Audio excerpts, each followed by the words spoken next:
Deuces Wild bitches.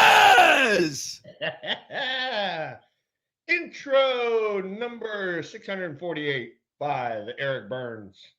What's up, dude? Happy Thanksgiving, man. Happy belated Thanksgiving to you, man. Just, like everybody else in the chat room and stuff, we've been messing around. Ate too much turkey, drank too much, had a good time. So it was a lot of fun. So you went out to the ranch, huh? Yeah. I was at the ranch for like 10 days, and Trey was with me the whole time, and then the girls came up, I guess day before Thanksgiving, and we had a lot of fun. So What do the girls do out at the ranch? well, we've been doing a lot of road work, and we did, we cut some timber, that kind of thing. So they hadn't seen it, so I took them on a big ride around the property. So when you go for a ride around the Double Deuces Ranch, where and how far are you going? I mean, I imagine you'd be gone for like a fucking hour, dude. Oh, easy an hour. Easy an hour. I mean, from my front gate to my kind of, I guess, I'll say my northeast corner is about 4.5 miles. And that's not including all the woods roads that go in and out and the river. I got 7 miles of river frontage. So, yeah, I mean, you can go on a ride and stay gone for a while. Well, let's get down to business real quick, by the way. The holiday season is off and rolling with the NFL in full stride and the NBA and NHL hitting mid-season form. That's why, of course, we're brought to you by Bet Online, your number one destination for all your sports wagering info for all of you degenerates out there, including myself. Up to the minute sports wagering news, odds, trends, predictions. Bet Online is a top spot for everything pro and amateur sports, and it's not just the big four. Bet Online has info available at your fingertips with both desktop and mobile access at any time for almost any sport that is played, from MMA to international soccer and maybe even to frogs fucking. I don't know. But basically, you can bet on whatever the fuck you want to. Head to Bet Online today and remember to use the promo code BLEAV, capital BLEAV, for your 50% off welcome bonus for your first deposit. Bet Online, degenerates, where the game starts. Degenerates, you guys have been jumped on now. There you go. Thrilled. We're also brought to you by Dad Water. We met with the guys today. I mean, just awesome dudes. They're going to be, ideally, we think, sponsoring us out at the ABCA, which is a coaches convention. I'm not sure. We were talking about it before. I don't think you're going to be able to make it. I am going to be there, and we're going to have Dad Water there. And basically, we're going to have some Dad Water samples. We're going to have all sorts of interviews with coaches, players, everything. We did it last year. It's fucking awesome. Hey, it's kind of a, and this as much as I do, but I mean, traveling around, you get to see how small this world is. And one of the guys that was at the Jersey retirement ceremony, he's from Indiana. His name's Joel Thompson. Joel texted me and said that the dude with Dad Water and him are like buddies, the best friends, or they work together or something like that. And I'm like, oh, that's a small world. I said, probably Byrnesy will be, talking about Dad Water on the podcast tonight. Dude, that's right. That's how we connected. It was because of your retirement ceremony. There you go. Small world. And I signed a can. I signed like a Coors Light can. And I think the inscription I wrote was "Keep on chugging." Hey, speaking of which, I mentioned it to you, but had something kind of really neat, kind of wild happen. The Giants have been partners with Maker's Mark for a while, and I don't know, they teamed up with Maker's Mark, and they want to do a San Francisco-based barrel, and they wanted to do that for like season ticket holders, special people that they needed to send, gifts to and stuff like that. So old Maker's Mark came over to the Thrills house today, and we sat in one of my almost like conference rooms. We sat there from 10 a.m. till about 1:30 p.m. tasting different things. This one's a little bit more vanilla. This one has a little bit more fruit. That kind of thing. And we came up with basically a custom blended Maker's Mark, and it is going to be for the San Francisco Giants to hand out as like presents and stuff like that. It's going to be the San Francisco Giants edition, and it's going to be the Thrills Reserve. Boom. I gotta get my hands on that. I don't even drink Maker's Mark, but I'm in. Yeah, I mean, I told some of my friends, and they're like, "You gotta give me a bottle. You gotta give me a bottle." I said, "Wait. They're all going to San Francisco. I'll have a bottle or two. At least you'll be able to try it." But needless to say, I've made me a cocktail with Maker's Mark tonight. So As you should. Hey, question for you. Do you remember the first alcohol that you ever drank? it was a beer when I was 12 years old. Fortify that man. Yeah, So you no, I do this mean, now. hey, look, it was kind of wild in New Orleans back in the day. I mean, it wasn't no big deal, for kids 14, 15 years old to drink. And so, I mean, yeah, I mean, I tried beer back in the day, and my dad was like, "Now we're going hunting or fishing here." He'd sit in the duck blind. He's like, "Here," and he'd hand me, if it was cold, he'd hand me a little peach brandy. I'd take a little shot of peach brandy, all that kind of stuff. And then I have figured out, and I told you this, I've told everybody in the audience, my grandma always told me, when you were teething, when you were a baby, she said, darling, we just took a little Jack Daniels, and she said we rubbed it on your gums. And I was like, well, Grandma, no wonder I'm a freaking alcoholic now. You had me, you had me freaking sucking on Jack Daniels out of the womb. Dude, I mean, yeah, I wouldn't have it any other way. It makes a lot of sense, though. I would take, like, when the kids would, like they couldn't sleep at night or whatever. So I don't know, Tara knows this, but I'd take like a little bit of the CBD back in the day. And I've always done like a Ah. CBD lotion or oil or something. And I just kind of like throw it in there by their nose. Like, sniff this, kid. Oh my God, you're a mess. You're a mess. So, dude, I mean, you haven't mentioned anything. Number one, like your Giants pullover is fantastic. It's So real. these were the old coaching like pullovers, I guess you'd say, a few years back, and I was like, dude, I loved them. And so I was like, hey, give me two of those and give me two of those, because at the time, I was having Trey go around with me, and he was a little bit smaller, so I had him at XL and me at 2XL. So I got 40s running around, and I'm like, they're so comfortable. You can wear sleeves up underneath them if you want. And why they did away with them, I have no idea. I thought it was great. That was the old school, man. We used to Yeah. always, Yeah, everyone wore them, right? and then I'm representing with the orange no filter so that we can promote a little no filter products. Hopefully, everybody will go online and grab you some. So what I'm wearing is a sweater that I came across in a shop in Houston when I was there for the All-State games a few weeks back. And this thrill, actually, if you look at the tag, which is right here, and I got to turn it this way. Oh, 86. Look at you go. Bro, I was gonna say that's kind of the stripy things that Nolan was wearing when I went up there to first at bat off of him. this is to pay homage to the guy that you took deep, your first at bat in the big leagues. Not to mention the fact it's the most glorious fucking sweater I've ever seen in my life. I could wear this to an ugly sweater party, and I can also wear it to a black tie event. That's what I actually said on the Daily Hustle this morning. It's just, I asked my daughter, I said, Chloe, and she's a freshman in high school now, Thrill.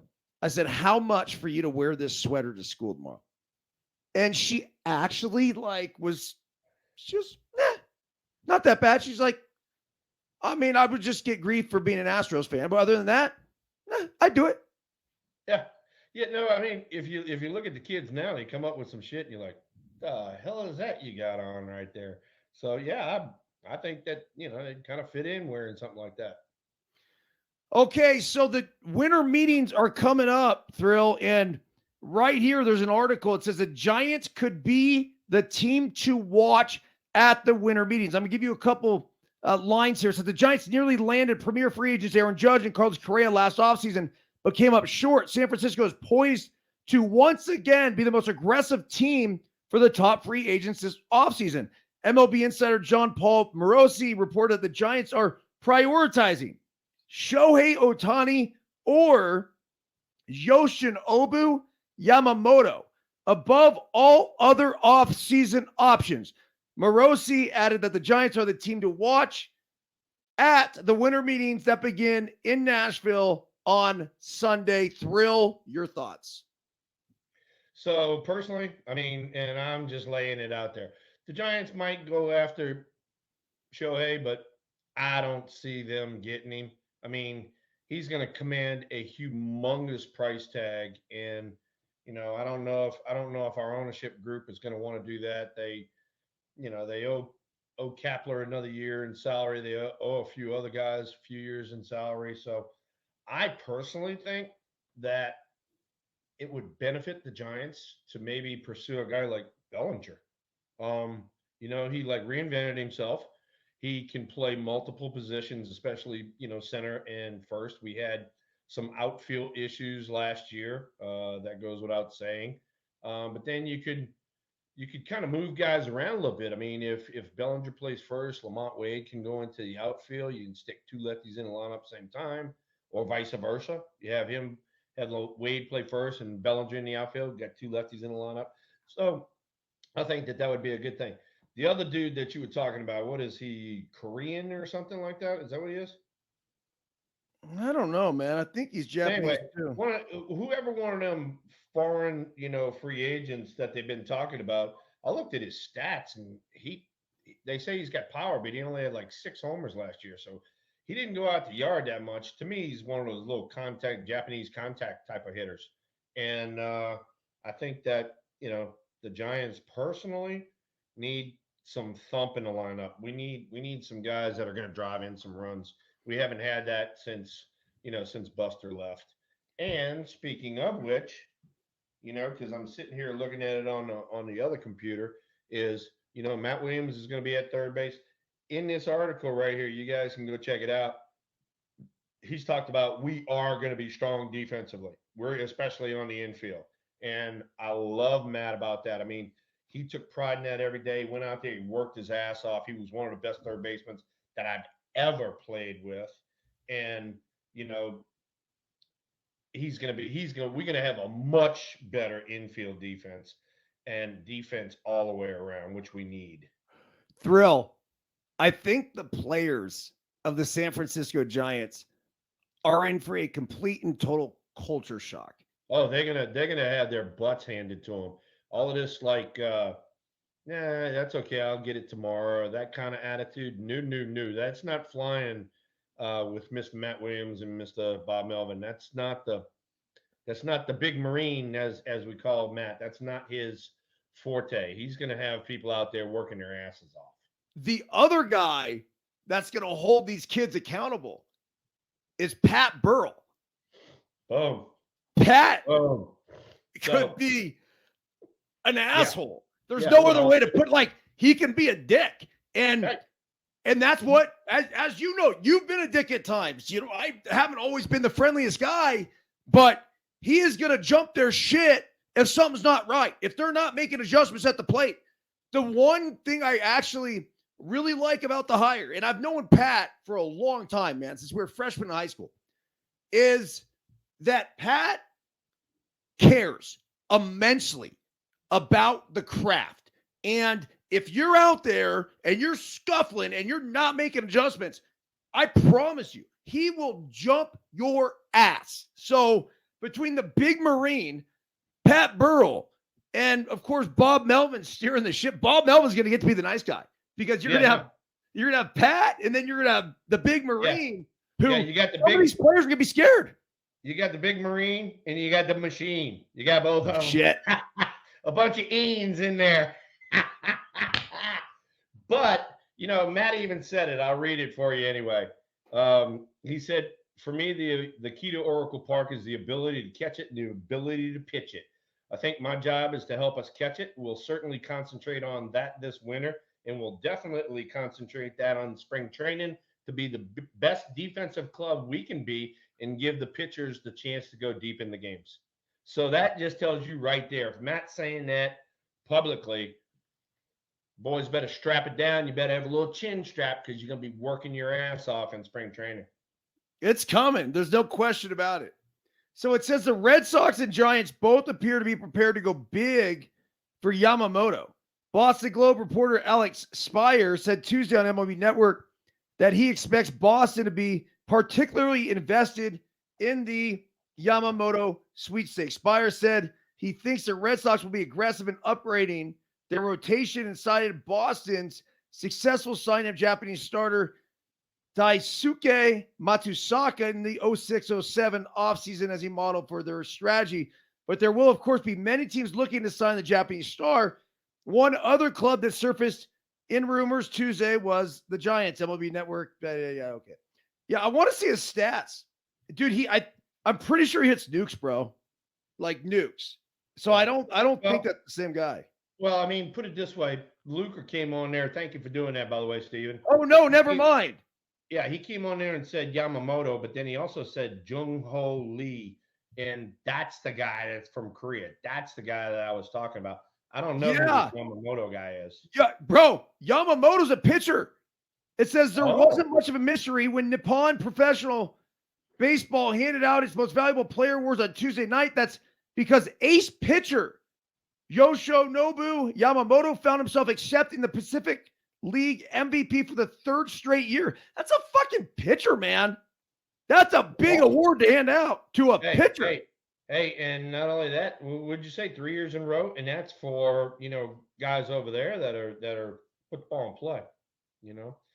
Speaking of pitchers, tip of the cap, big time, Mr. Logan Webb, finishing second in the NL Cy Young race. Went out there, had a career year, pitched, went deep in the games.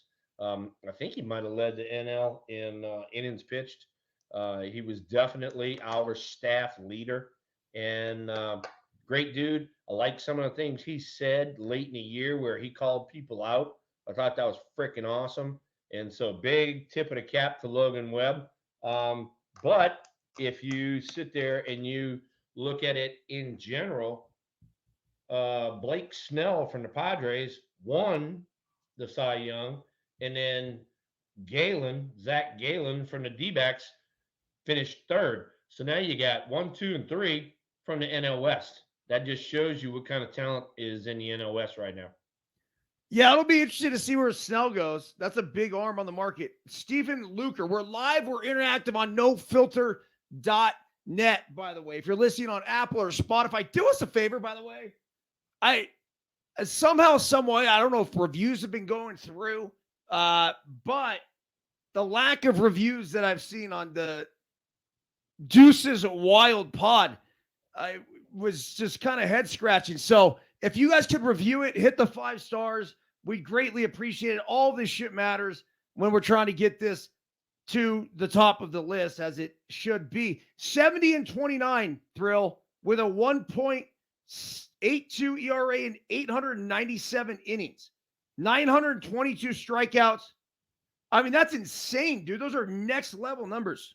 Yeah, whenever you got, those numbers like that, those put you at the top of the list because you sit there and you go, he's a winner. He figures out a way to win. He figures out a way to get out of trouble. So, that's pretty substantial numbers. Thank you, Stephen Luker.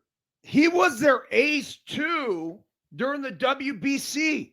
Because I was wondering, I'm like, where's Ohtani? Why isn't Ohtani pitching? Well, it was because they had this Yoshinobu Yamamoto dealing on the mound. Absolutely filthy, dude. They got that split. Why all of them have that split? Why don't we throw more splits here?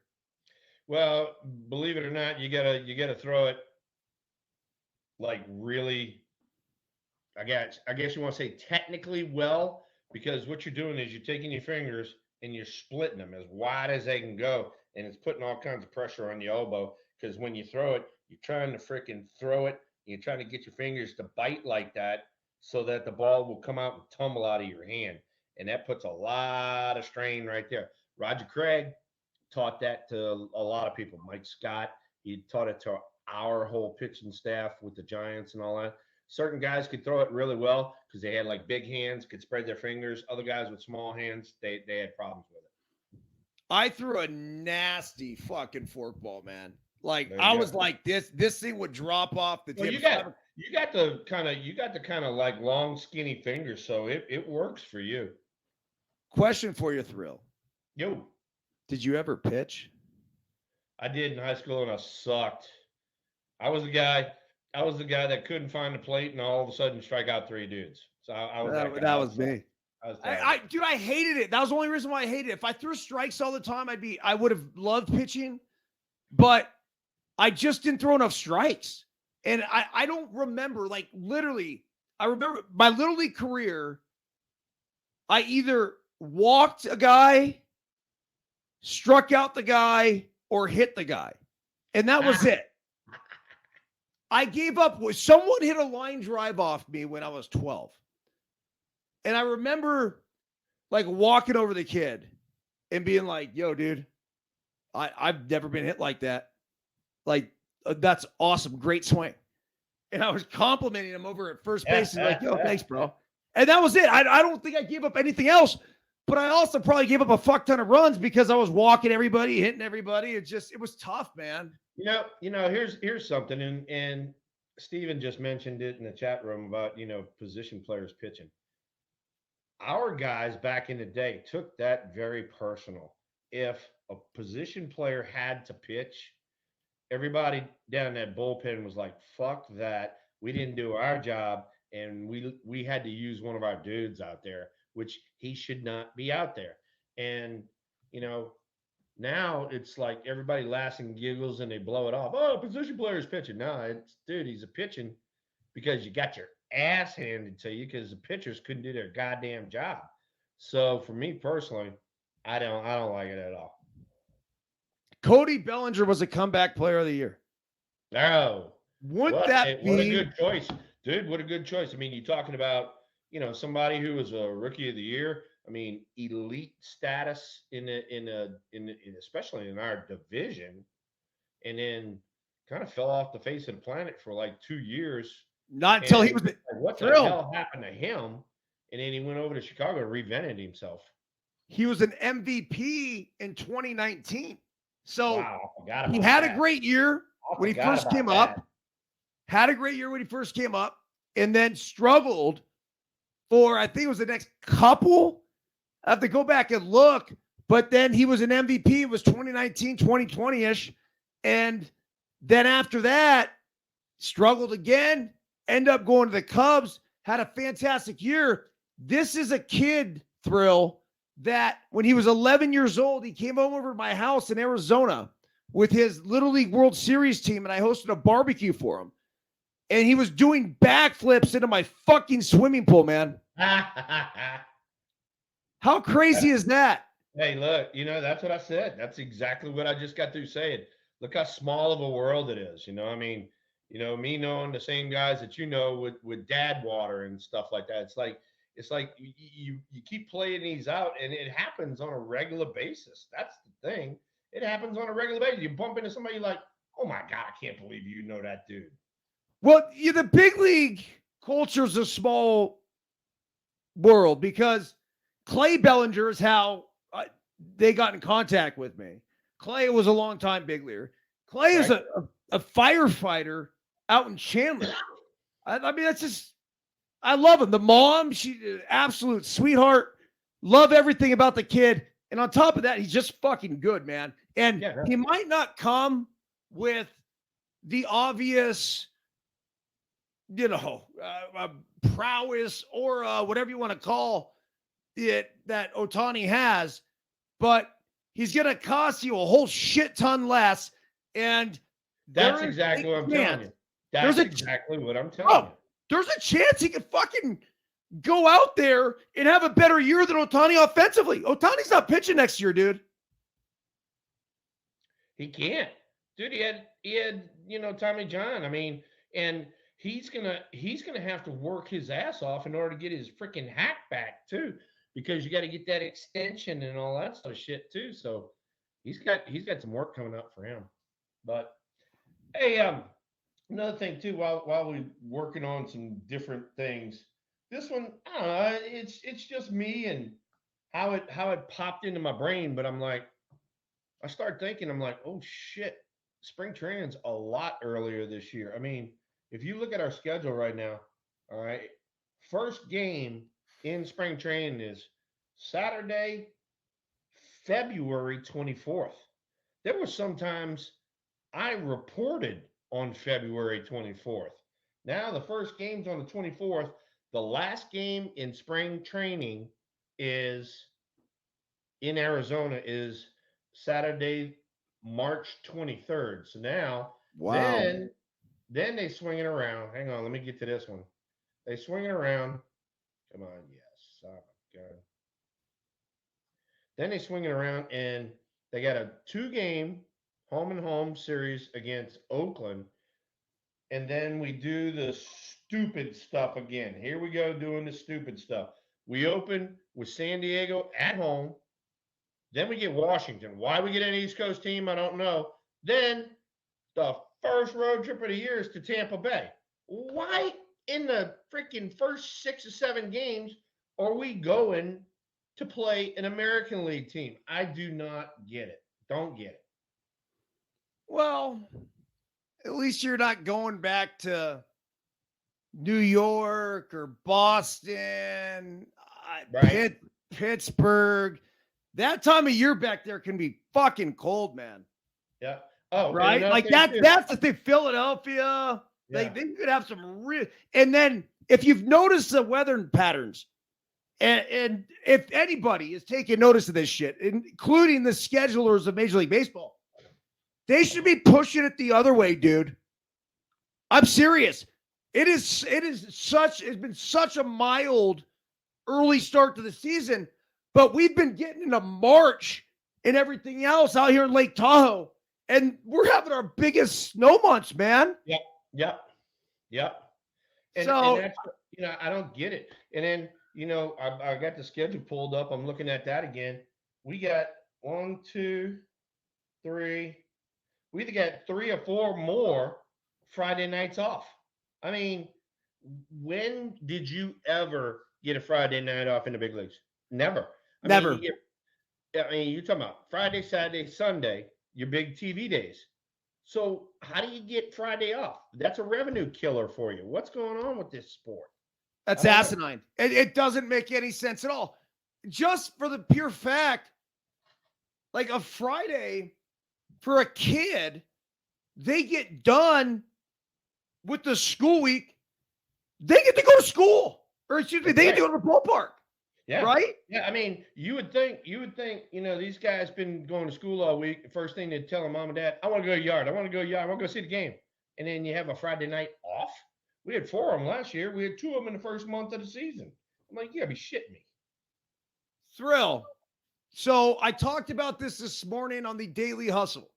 They're considering expanding 2 teams. And there's been a number of cities that have been mentioned. I will list the cities. You tell me what 2 cities you think may be the best fit.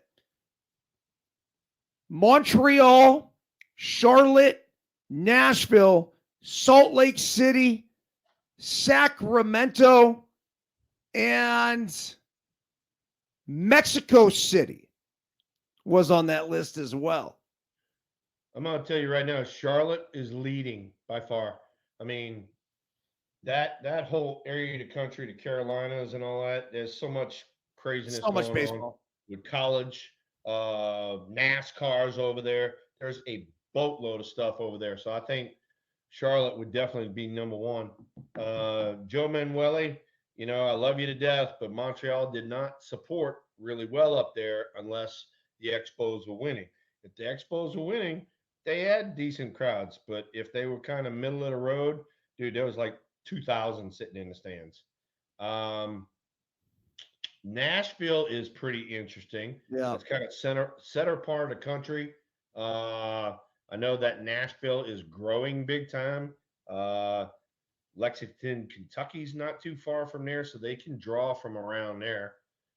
Mexico City, dude, I wouldn't play in Mexico City if you paid me. No chance. There's freaking cartels down there. These $1 million players. Somebody's family is going to get kidnapped and held for ransom. No, sorry. And what was the other one you named? But real quick on Mexico City, you do play it like 8,000 feet. So the ball would fly. Yeah, you'd have to have fences that were like 400 down the lines, 500 to center.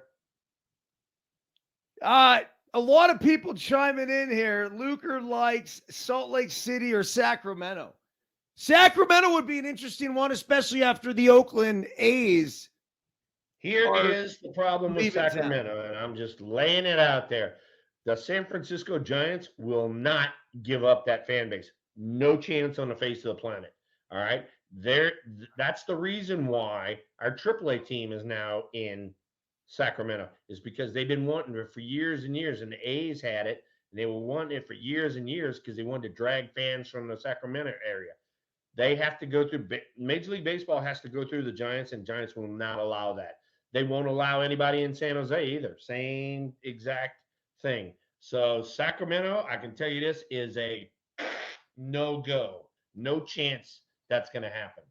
I don't know, and I'm going to tell you why. Because the Giants just dealt with the A's moving out of town. And so it'd be a hard sell to say we're not going to let a team come in that's 2 hours away as opposed to 8 miles away. Yeah. So I could see it happen. They were saying this, Thrill, that Sacramento, and then if you add in like Modesto and Stockton, they all of a sudden, from a TV market perspective, are like number 20. Like they are right up there with all these other teams. I'll say right up there. I think they're even above, whether it's Charlotte, Raleigh, Salt Lake, and Nashville. They're all sort of middle of the road. I think Nashville would really support a team. It'd be cool to see that. It'd be fun to have them in Music City. And then there's another one for you too. We didn't even talk about it. Who is it? Saunders Clark just came on here and said, Salt Lake City would love it. But the only problem about Salt Lake City is kind of exactly what you're talking about. They're kind of in the same boat as Tahoe. I mean, if you're gonna play some ball up there, you better have a dome. Otherwise, you're gonna be stuck in snow. Stuff like that. Yeah, Salt Lake doesn't get that much though. Like so they're the Salt Lake, and then you're surrounded by all the mountains. The mountains around there get a lot, but they've proven that they could support the Jazz.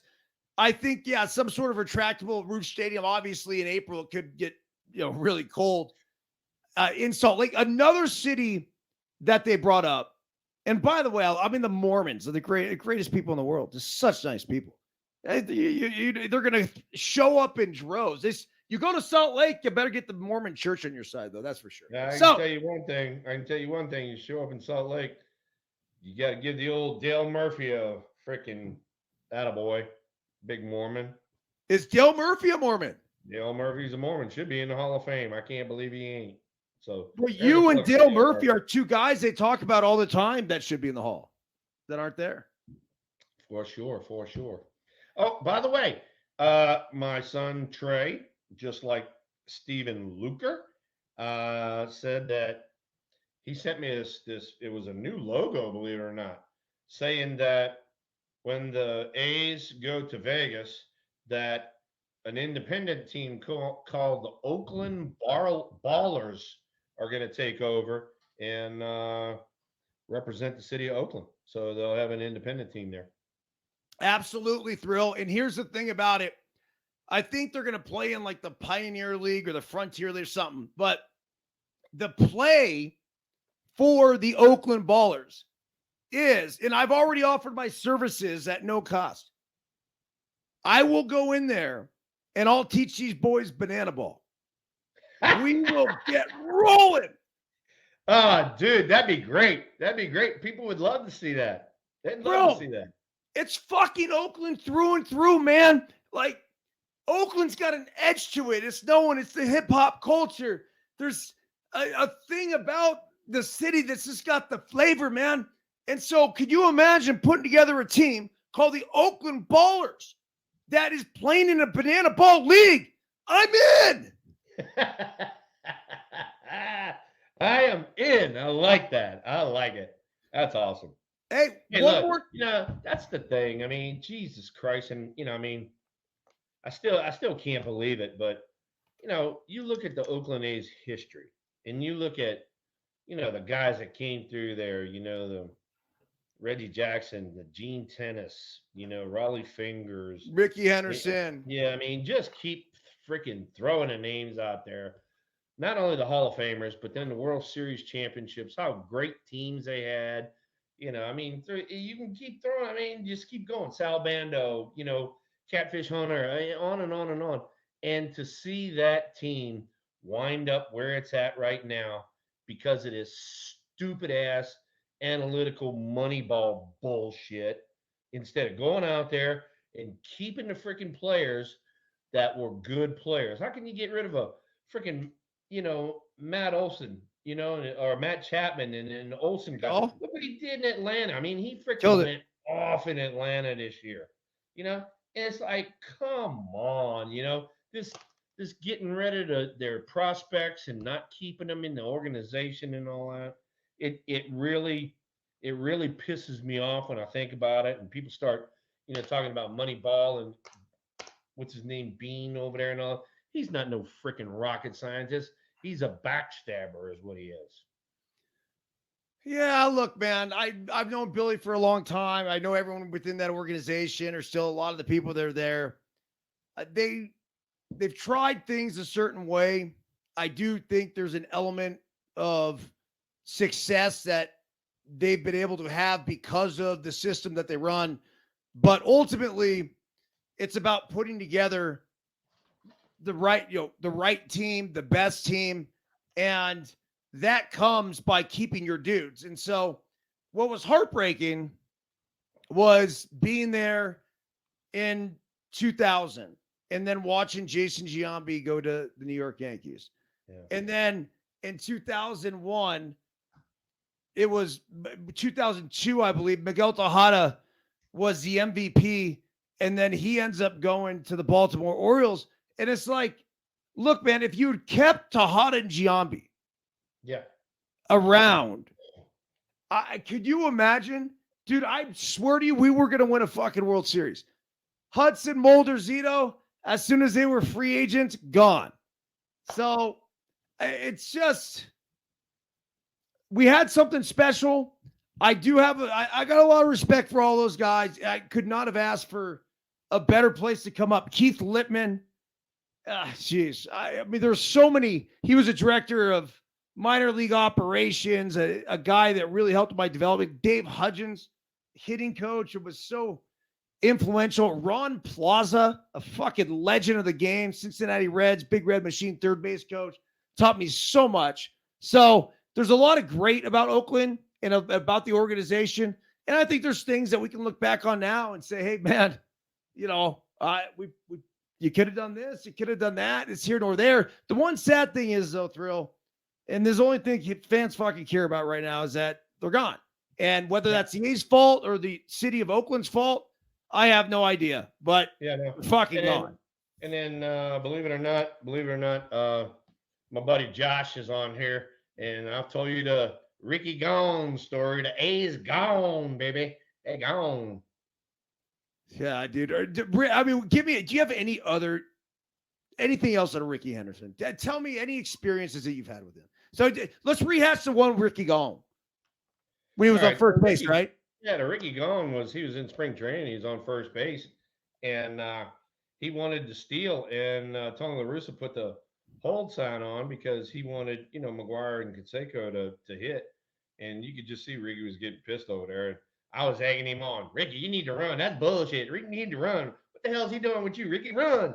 And so Ricky comes back and he goes, hell with it, Thrill. Ricky gone, and I looked in the dugout. I said, he's running right there. And we threw a pitch out, and Ricky slides in safe like he always did. And he got up and he's squatting down. He's pointing at me. I told you, Thrill. Ricky gone. Ricky gone. Now Ricky is gone. I fucking love. Okay, my wife's on here saying that she has a Ricky Henderson story. I know this story. Honey, you got to come up here and tell it. Oh, you do. All right. And so let's see. Did we figure out what's for dinner yet? I do not like the options. I told her I don't like the options. She said leftover Thanksgiving dinner. It's fucking Tuesday, the week after Thanksgiving dinner. I'm not interested. Nuke it, baby. Nuke it. No. No. We're not having leftovers. That's Come on in. Here she comes. Dun, dun, dun, dun. You're fine. All right. Ladies and gentlemen, I present to you. Be like my wife. I'm not just to go on TV. My wife, Tara Byrnes, formerly Tara Peters. She was a Pod Squad member. So hold on. But wait, there's more, because she wasn't only a member of the Pod Squad, which was like this community service. Basically, they hired a bunch of hot chicks to make people happy. That's not true. The other thing she was, Thrill, and this is so fucking epic. She was the backup Friar, the mascot. The backup. Oh, you didn't tell me that, Tara. I will. I was the backup, and they never expect for a chick to be in the getup, right? Yeah, in the giddy up. All right, my Ricky story. Ricky finished up his career pretty much with the Padres, right? So at this, every at bat, every game, he's breaking some other record. Like, who knows what it is? And the one that I remember, we were on the field. We knew it was coming, and it was the most run scored record. And he did his Ricky thing. He hit a single. He stole second. Somebody batted him in. This is in like 2001, I think, maybe 2000. And he comes across home plate, and he speaks in the third person. Ricky broke the record, and he's all pumped up, and the stadium's ready for it, and the flags fly, and there's fireworks, and there's the whole deal, right? Whatever. Ricky broke the record. And then he turns around and he goes to home plate. He's like, Ricky broke the record. Ricky taking home plate. We're like, Ricky, you can't have home plate yet. Ricky broke the record. Ricky taking home plate right now. We're like, Ricky, you cannot have home plate right now. Ricky broke the record. We're like, Ricky, we will get you home plate, but you got to wait, dude. Like, we got to finish the game. We got to dig it out. We got to do the whole deal. You'll sign it and everything, I'm sure. But Ricky broke the record. Ricky taking home plate. That was Ricky. And for anybody in the chat room that doesn't know what Tara's talking about, the reason that you can't do that is because home plate is the one thing that's buried in the ground. It's at least about 6 inches deep, and it's cemented into the ground. And so it's not like first base, second base, third base, where you can like pull them out, and like Ricky did before. And that's hysterical, Tara. That's a great story. I like that one. I have a vague memory of him running out and grabbing second. So maybe he hit a double and stole third or something. Who knows? He was taking off with it. That was it. He's going home with some sort of trophy. Yep. And the first he time wasn't waiting. All of the kids to an A's game. My birthday's in early April, and so I love to go to a baseball game for my birthday with the family. Like, just grab some seats wherever we can go. We took the kids to the A's, and we got there a little bit early so they could watch batting practice. And they're little. Like, I mean, Colton was probably like 3 or 4. So we're like 4, 5, and 6 or whatever it was. And Ricky was just being nice. Eric was up top talking to the ushers, wasn't part of it. And the kids were watching batting practice, and he threw Chloe a ball, like signed it and threw Chloe a ball. And Chloe looked at it and she threw it back to him. She thought he's playing catch with her. She's like, I got 100 of these in the garage. What do I want it for? Yeah, she wasn't interested, man. Hey, Thanks for playing pitch and catch with me, Hall of Famer. Here's the Daddy, ball that back. guy threw me a baseball, but I gave it back. And then he saw Eric, and then he threw the baseball back, and we got to hang on to it. But Nice. Yeah, nice. but That's awesome. that night I remember. Yeah, they didn't know. I wasn't there with them. I might as well have been just another fan. But I do remember Chloe getting the ball thrown to her. She throws it back to him. I'm like, no, hold on to the fucking ball. Hey, so what you got as your runner up to the reheated Thanksgiving? What's the runner up? Yeah, we need something else. I'm out. I got Sloppy Joe's. Fine. Or I can do Hey, meatballs. hey, we can go over to Tommy Aliotti's house. He's got fresh mallards that they sent me pictures of that they had a nice hunt this past week. So I had Tommy, duck do them this up right, weekend. baby. Do them up right. So good. I had duck this weekend Where? at the barn. It was all right. It was undercooked, but the flavor was nice. I like duck, man. I do Duck's too. really good. Duck you get a is good duck with a glaze on it. Crispy skin, so good. Yep. There was a spot in New York I used to always go to get the duck. It was the same place that Heath Yeah. Ledger. I got a story for you. So my buddy Josh, he was out at the ranch. So was Big Mike. I'm surprised Big Mike ain't in the chat room. And so we had a specific deer that was coming into Trey's stand, and he needed to go. He's old and he's all messed up and all that, and it's what we call a cull. And so I wanted Trey to get this deer, and so we went ahead and whammo, the deer's been coming out like clockwork, and I was keeping my fingers crossed. Trey's never killed a buck, like a good buck, all by himself. He's always had guys with him, people all like that, right? So Josh and I are sitting in the stand together, and I literally got a text, and I went like this. I'm like, Yahoo! One of those numbers. Trey texted me, and you would say, he'd normally say, hey, Dad, I got the deer, he's awesome, that kind of stuff. The text read 3 words, motherfucker down.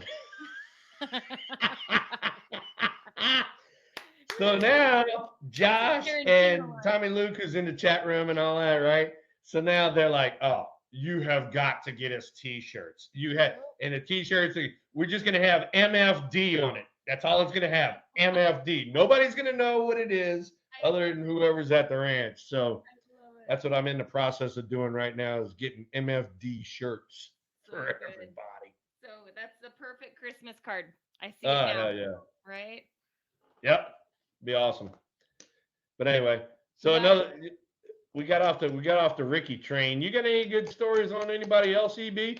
Because Ricky's got tons of them out there. You got any characters that you played with? I mean, plenty, dude. But the bottom line is, like, with Ricky, he's just so fucking legendary. I mean, there's this story about him not cashing the check that the A's gave. Yeah, I told you that one. Right. I told you that one, yeah. There's the All right, John. Here's another one for you. All right. So this one I don't think I've told. I probably haven't told in this audience, but this came to me from Bucky Dent. Bucky Dent was my infield instructor with the Rangers, and needless to say, part of the Yankees with Steinbrenner and Munson and Ron Guidry and all of that, right? And so they're going into the playoffs, and it's one of those big years, like 77, 78, right in there. I don't know what it is. And Mickey Rivers comes in, who was a degenerate gambler. He comes in and he gives it one of these. Oh, I can't play. I got a stiff back. And he goes and lays on a training table, right? And so, I don't know. Evidently, Steinbrenner gets wind of it, and he calls down, and the trainer talks to Steinbrenner, and they discuss everything and all that. And about 10 minutes later, here comes this kid hauling ass in the clubhouse. He goes up to Mickey Rivers, and he hands him an envelope. He goes, "This is from Mr. Steinbrenner." And Mickey Rivers goes, "Damn, I feel pretty good right now. I'll be the leadoff hitter tonight." And he got immediately well, because he got a nice little envelope of cash. Come on. For Seriously? For a playoff game. Swear to God. Holy shit, dude. But if you can't go, you can't go. You know that. But did it just have to be more? No, he was faking it so he could get some cash out of Steinbrenner is what he's doing. They knew they could get cash out of Steinbrenner like that. Oh, I guarantee you they did. Bucky was adamant. He goes, some of those guys, he said he'd pay him like per game. He said because if he didn't play him per game, they'd take games off and shit. That's wild, man. I mean, it goes all the way back to like the Black Sox scandal, right? Yeah, you're right. You're right. Hysterical. So this is the kind of shit that, needless to say, the generation before us was a little bit more colorful, and they could get away with a lot of crap. So, what about another Padre? And we've talked about him, a bunch here. But all right, here's one for you. An ex Padre, an ex Giant, love him to death. Goose Gossage. All right, just a bro. He's a nut job. Oh, awesome. I love it. I love him. Tell me about him, dude. He's right along our lines right here. Straight freaking gamer, but then God, you get a few cocktails in him, and who knows? He had the big mustache, the huge mustache. And you get a few drinks in him, and he starts spitting on you, and he always sounded like the Cowardly Lion in Wizard of Oz, like this. And in the back of the plane, oh God, he is a mess, right? And so, anyway, he's towards the end of his career, and he's coming up to me, and he's Thrill, am I that bad? Thrill, and he just spitting all over me, and I'm like, Goose, you're not that bad. You're not doing bad at all. I don't know why he won't use, and he's talking about Roger Craig, how he wouldn't use him in the role that he was supposed to be in. And so anyway, he's spitting all over me in the back of the plane, and we get him off the plane. So I don't know, a little bit later on or whatever, we're I don't know, we must have had a day game. I'm in a city and having dinner, probably with some friends, that kind of thing. And out of the clear blue, somebody walks up and they grab me by my head and freaking spin me around. And it's Goose Gossage, and he planted one on me. And I'm like, Jesus, Goose, one of those numbers. And he's, oh, I love you, Thrill. You're the best. I love you, Thrill. And I'm like, oh my God. I'm like,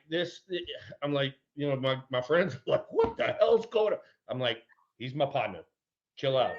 So now I'll be goddamn if 2 weeks later, day game, we're in San Francisco, and I'm at one of them restaurants, and I freaking see Goose. He's there with his family.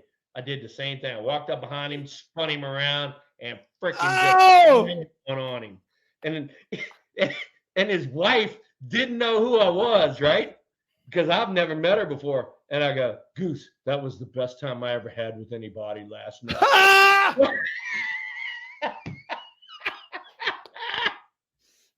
So anyway, we howl laughing and all that. I introduced myself to his family and all that. So there's your Padre guy right there. I like it. So, dude, when you guys went out in San Francisco, like back in the day, was there a specific spot that you remember going to? I know. Well, Tommy Aliotti, where did we meet? Was it at the Hard Rock? Is that where we met? Tommy will type it in here in a second. But Hard Rock Cafe. Yeah, Tommy put yes. So one of the Hard Rock in the city, and then I used to go down to Union Street. I was a big Perry's, and then I'd go to Perry's is great. And then what was it? What was it across the street from Perry's? Was it the Blue Light? Bob Skaggs' place? It was like the Blue Light Cafe. So we did the Triangle and then Union Street and all that. So it was pretty cool. Was Buena Vista by Perry's? What else was down by Perry's? No, Union. Is that? I'm trying to think. No.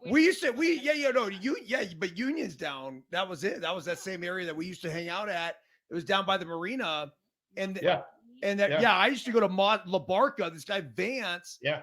His dad had started La Barca, but a long lineage of restaurateurs.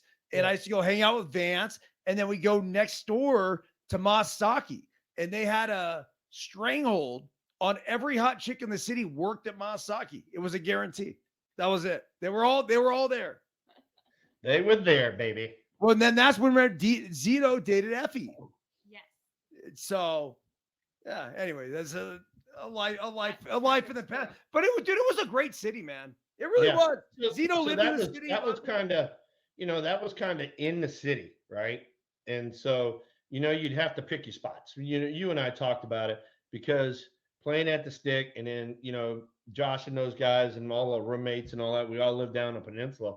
And so you'd have to pick your spots going into the city. And when we did, I really, believe it or not, I really didn't venture out too much. I stayed with the spots that I knew pretty well. But down the peninsula, one of the hot spots was there was an El Torito by the airport, and then there was a Kincaid's by the airport. Matter of fact, Kincaid's is still there. And man, I pile up in there all the time. So hold on. I've got a question. The Kincaid's is down by the water. I just ran by it the other day. Yeah. It's still there. Still got the same menu. Some of the same people work there. It's awesome. Josh Turow and I. Biscuit. I'll take his wife down there all the time. Come say hello to Mr. Thrill. Don't sneak in back here. We got 9 dogs. We got kids. We got everything. Say hello, Mr. Thrill. Show him your muscles. Oh, wearing sleeveless now, bro. We got, I'm liking the hair. Look at you go. Give him that. Cleaning it up. All right, Tyler, take care. Please no Thanksgiving leftovers. Yeah. And this guy's in my ear because in Tara's ear because he wants to go play Fortnite. Yeah, he does go play with the boys. I do like that. So they go play video games. They're all playing the same game, but they all FaceTime each other. They should be on No Filter doing this shit. Yeah. No, it's funny as shit. Get out of here. Ow! No, so it was cool. It was cool back in the day, but it was completely different playing at the Stick because especially if you played a night game. I wouldn't even get out of the clubhouse till like 11:30 at night, and I'm not gonna go out and run the bars and all that sort of shit. Not even be half in the bag trying to drive home at 2 a.m. It's like no. So like I said, I picked my spots going into the city, and then the rest of the time we just stayed down the peninsula. Yeah, we were the same way. I actually bought it. So when I first got to the Big Leagues Thrill, I lived with my mom. I was going up and down so much that my mom lived in Woodside. And so I'd go and stay with her. And then on certain nights that I was going to go out, I'd go stay with Zito in the city. And then once I established myself as a big leaguer and I knew I was going to be there, I bought a house in Half Moon Bay. And the point of that was that in the off season, I love golfing, I love surfing, and I was only 42 minutes door to door to the Coliseum. But if we were to go out, would you have a big all night, straight 92 all the way to 880? It's just simple. Yeah, very simple. Yeah. But if we were to go out, Stefano was our limo driver, and we'd rent Stefano for the night, and we'd head to the city, and it was on, man. But we'd have the driver with us all night. Stefano, every now and again, I had to keep him in check and be like, "Yo, dude," I'd come. I say, "Hey, Stefano, have 1 or 2, not 6 or 7."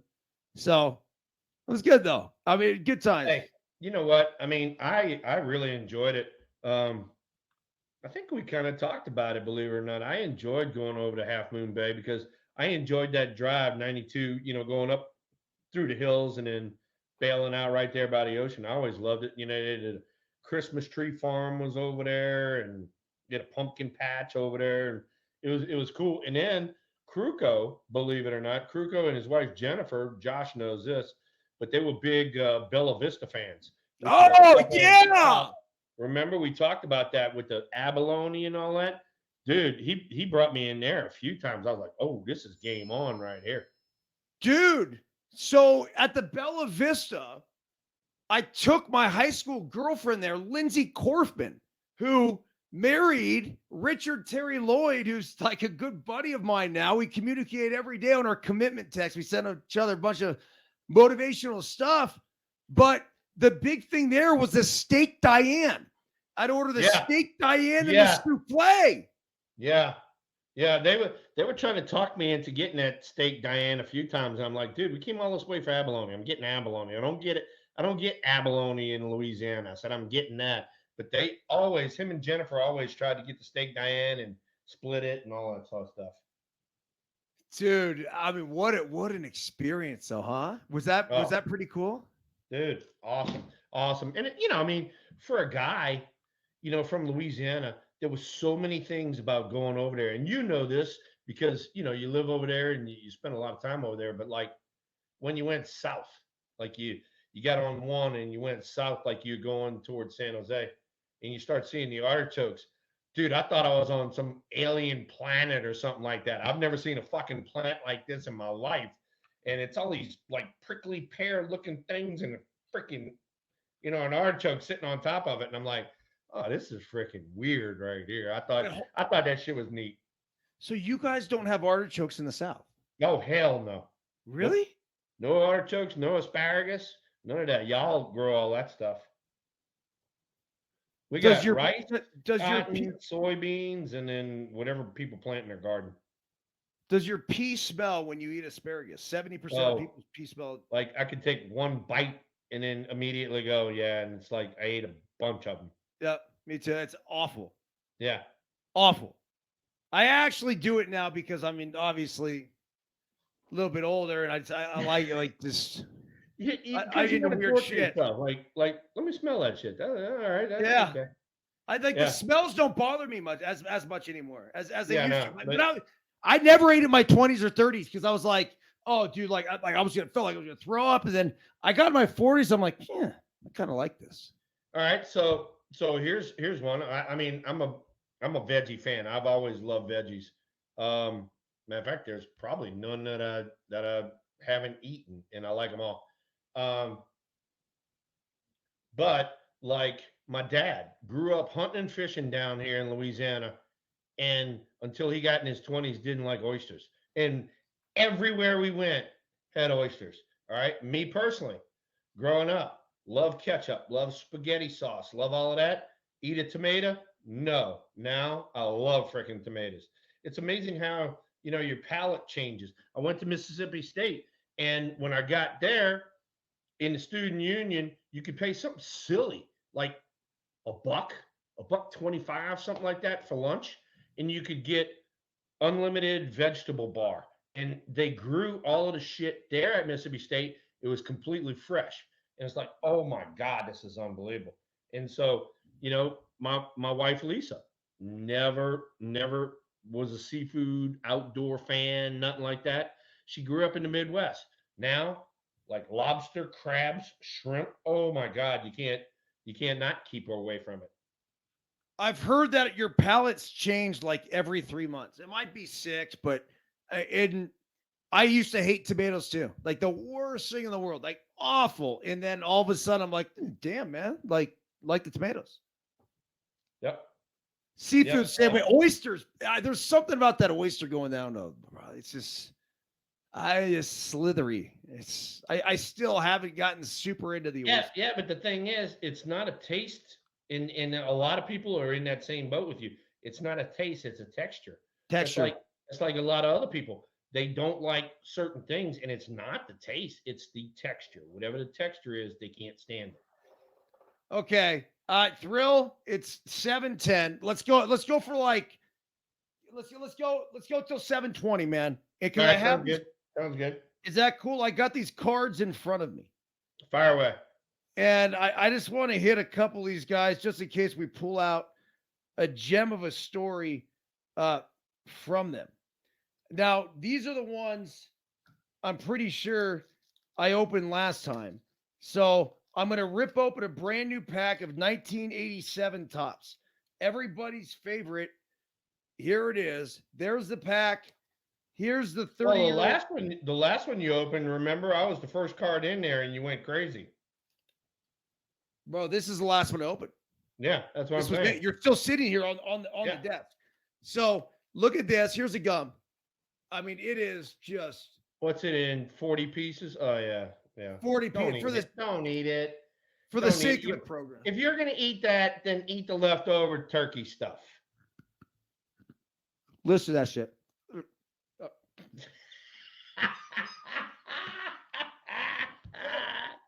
I mean, 87. That You was over put fucking yourself 40 through years that ago. all the time. Will you stop it? It does. It tastes like Pepto-Bismol. Jesus. DH is on here saying that tastes like Pepto-Bismol. That's exactly what it's like. It's exactly like it. You ain't kidding. And Wow. guess what? Even when it was fresh, it was terrible. So, yeah. Okay. Let's rip through them here. Go. Do your thing. Let's see. I mean, here's a National League guy. We've been talking a lot about Montreal and whether or not they could get a team back. Tom Foley. Tom Foley not only played for, the Expos, he also played, I think, for the Reds, and he played for the Pirates, too, as well. And, good infielder, played all over. I mean, could play all three or four infield positions, and was a pretty good teammate from what everybody told me. He's a nice guy at first base, too. Most importantly, Thrill, you could plead the fifth if you'd like on this one. But I've heard that the titty bars in Montreal were second to none. The loonies and toonies that would get tossed around by visiting players were an entirely new level. Couldn't you confirm or deny all right. your All right, presence? I'm not gonna throw myself under the bus, but I'll just say this right now, and you can take it for what it's worth. We traveled all over the country, and every year we would have our team party in Montreal. So there you go. Take that for what it's worth. Take that for what it's worth. That's all we need to know. There you go. The team party was in Montreal. Party was in Montreal. Team party. Okay. You can't make this shit up. Every now and again, we get a card here. All right. Where it was like, you know what? I guess it was just destined to happen. The 1987 Topps Future Stars card. Rafael Palmeiro. Rafael Palmeiro. Oh my God. Where do I start with that one? Yeah, where do you start? By the way, I didn't see it. Was he wearing a Cubs jersey? Yep. So, college teammate, played all 3 years at Mississippi State. He's the leader in homers at Mississippi State, 2-time All-American. Might have been 3-time All-American now I'm thinking about it. Was projected to be top 5 players in the draft, and his junior year did not have a good year, and he slipped down to number 22. The Cubs got him. He played a few years for the Cubs, ran into a little issue there, and they traded him to Texas, where he spent the majority of the rest of his career. Any stories? Yeah, but one I can't say on the TV. I can tell you with this, though. Out of all the guys that I've ever played with, and I mean, you're talking about a lot of guys, as far as turning around a fastball, there was no better than turning around a fastball, Rafael Palmeiro. You could stand from me to the door behind me here, and he's going to turn a fastball around. It was amazing. Effortless swing. I was more of the back leg type of guy and get through it and finish up high and all that. He was more of the front foot and keep everything level and just hit freaking bullets everywhere. When was the last time you've seen him? I've seen him a few times. Mississippi State did a 30 for 30 special on ESPN, and we hadn't seen each other in quite a while after, he had talked shit about me for a little bit, and it was real awkward. Since then, let's see I saw him. That's where it was. I saw him last year at Mississippi State. Our coach, Ron Polk, got a statue put up and all that sort of stuff. And I saw him at the statue presentation. That was the last time I saw him. Where did the Thunder and Lightning come from? The name of the documentary that ESPN did. That was like Kevin Mitchell and I, with the Pacific Stock Exchange. It was, the fans did it. The Giants put it out there, and they had Boogie Bear and I, and they had all kinds of, nicknames that everybody had turned in, and then for whatever reason, I don't know why, it got picked the Pacific Stock Exchange, and so that's why we were that way. But in college, it was the fans. It was Thunder and Lightning, because what you got with one, you got with the other, and so then everybody's asking me. They're like, "Well, were you Thunder or were you Lightning?" I go, "Hell, I don't know, because one year I hit 4 and I was Lightning, and then the next year he was scuffling a little bit, and Coach flip flopped us, and I hit 3, so then I was Thunder. So I don't know." So, Did you guys ever hang out in college? oh You yeah. had to have. Oh yeah, we hung out.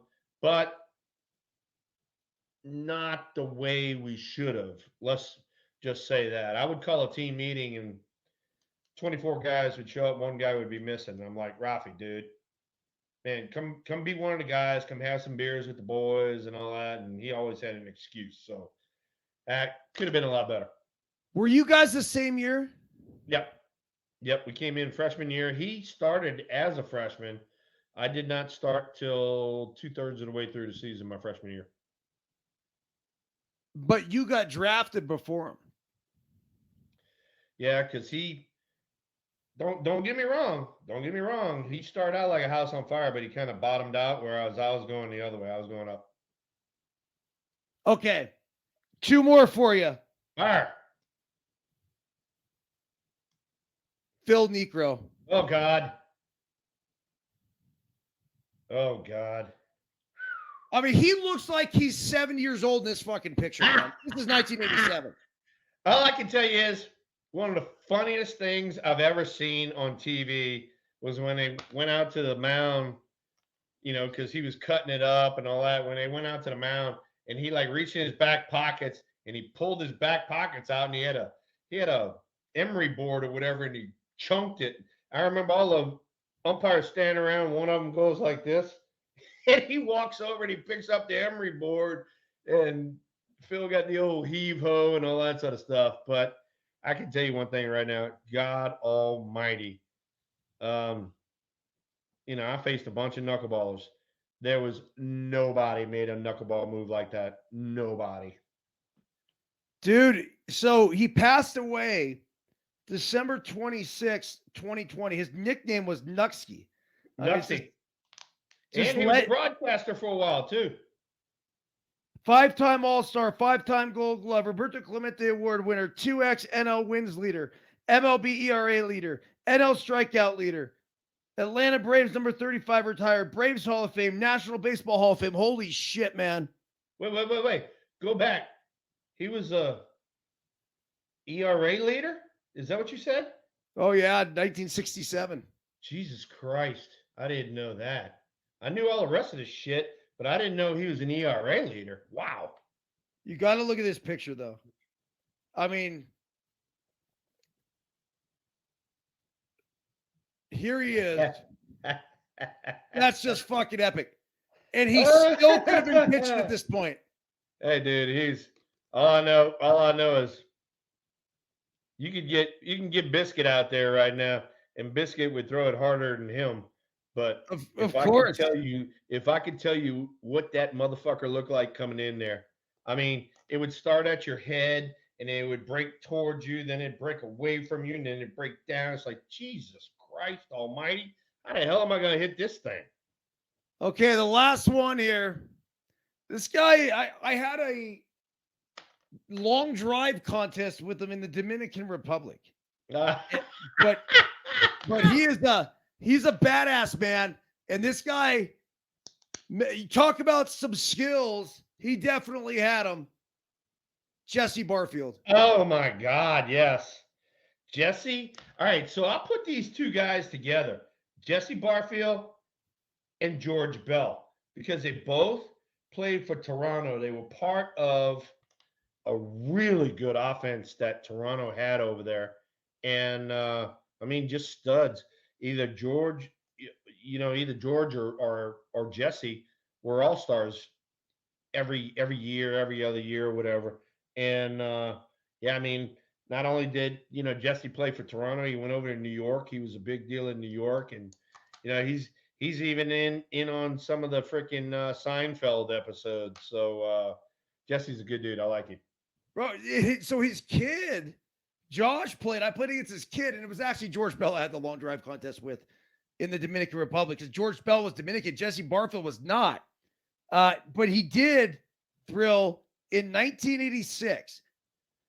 Hit 289 with 40 homers and 108 runs driven in for the Blue Jays. Holy shit. I mean, that's what I was telling you. I mean, I was telling you, between him and George Bell, it was pretty amazing. And for everybody in the listening audience, George Bell was a clone to George Foreman. All of George Bell's kids are George Bell 1, George Bell 2, George Bell 3, George Bell 4. Oh, God, it was hysterical. George would get on first base, and I was like, George, couldn't you figure out some other name? And he was like, Thrill, I know get confused. Yeah. That's the best way to put it. I guess. Hell, I don't know. Okay, last one just because it's here. I'm going one more. Dude, sorry to put you on the spot here. One more. Todd Worrell. Oh. All right. This is a rookie card. So Todd Worrell was our rookie of the year in 1986. Robbie Thompson finished second, and I finished third. He immediately came up from the minor leagues, assumed the closer role, and did a fabulous job. His brother. So, what was his brother's name? I forgot. Mark. He played for Giants. Mark Worrell? No. Tim. Josh put on there. Tim Worrell played for the Giants, but Todd played for the Cardinals. And I even told you this story, and you're probably going to remember it when I said it, but we had a rain delay. One of the few rain outs in Candlestick. One of the few rain outs we've ever had. And so we had to play a doubleheader the next day. And I took Todd Worrell deep in both games of the doubleheader, both games for a walk-off. Yes, I remember that. So that's and some of the statistician nerds in the clubhouse said, no, you didn't do that. You didn't do that. I said, my ass, I didn't do it. I'm the one that hit the fucking ball. I remember. So I remember when we talked about this last time, it was Luke or somebody else pulled it up. They pulled up the date, 1986. Yeah, whatever it was. But I mean, I got him, so that's all that mattered. But man, it's fun, when you go back and you pull out those cards like that. It's like, dude, memories come back to you. You're like, holy cow, Bro, it's the sweater, it's the pullover that you got on. I mean, it's the Montana. Yeah, but it's the nostalgia. It's great. Yeah, but even like for you, wearing the retro, Astros, and you've worn some of the retro, A's stuff. It's just cool as shit seeing, the old school coming back around, and that's why right there. And I'm gonna end with this one. That's why when people talk about chemistry and chemistry's not important, my ass, it's not important. Because not only do you represent who's in that clubhouse right then and there, you're representing the freaking years that came before you, So for you, with the Diamondbacks, it's like, dude, the Randy Johnsons and the Luis Gonzalez's and all that. I mean, we got to live up to that shit, and it's the same thing, Me coming in, I'm, I got to live up to the Willie Mays, Willie McCovey, Gaylord Perry, And so when people say that chemistry is not important, they can kiss my fucking ass. And some of the people in our freaking clubhouse got fired because that's the way they thought. So I'll just leave you with that one. Human relationships are everything, bro. You got it. That's what chemistry is. You got it. Hey, we're all on the same page, I mean, look at everybody in the chat room. They're firing shit in there. We bringing it into the conversation. We're all on the same page. On that note, I'm going to open my fourth dad water, which is the Gary. I've had every one of them now. And I am still with the makers. And shut up! Nah, I ain't gonna record this. But you will be seeing the Maker's Mark San Francisco Giants edition Thrills Reserve will be one of these days. That is the next time that I drink. It's bourbon, right? Yeah, it's bourbon. It's the next time I drink bourbon is when the Thrill Reserve comes out. I will make sure you and I are partaking together, my friend. We need to do like a big launch. Did you tell them that? Yeah, I mean, put it this way. They're doing it for, season ticket holders, suite holders, certain specific clientele. So I'd imagine they're going to have some sort of launch for it. I know that they're trying to talk me into coming out for opening day out there. So we'll see how it plays out. I'll follow your lead. All right, Thrill. Well, let me know. I'm around next week and the following week. So whatever fits your schedule, I'll keep everyone updated, and we'll be back on here talking ball, talking shop, opening packs, and next week I am going to be in Wichita, Kansas, believe it or not. I'm going on a duck hunt. It is for one of the outdoor TV shows. So I'm out for next week, but then the following week, probably in. I love it, man. Well, go get yourself some ducks, and I look forward to eating a glazed duck next time. There you go. And then look, hey, another thing too, everybody in the chat room, you guys were firing it up today. Nice job. Keep it coming.